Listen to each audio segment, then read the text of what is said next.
Good afternoon. Good afternoon mga ka-Berks. Namin diri pa dumi sa Burnham Park. Tanaw na mo to dito usay na diha na bay mga pambot dira kay mo sakay mi. Sakyaw na ko ni sila. Ang kulit, ang kulit, ang kulit, ang kulit.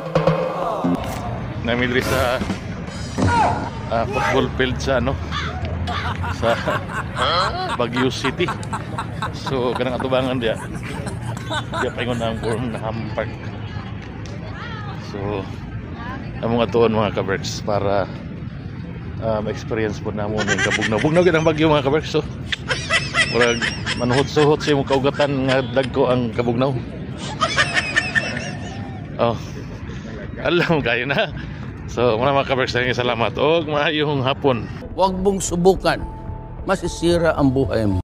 Yan lang mga ka-Berks, pagpunta namin at nagtatanong kami dito. Temporary close yung Burnham Park, kaya hindi pwedeng makapasok doon dahil temporary close. Kaya wala muna tayong maipakita ngayong video nga galing doon sa loob. Pero andito tayo sa labas ngayon mga ka-Berks. Ito yung mga pangyayari dito. Maraming taga-jogging. Mga sosyal.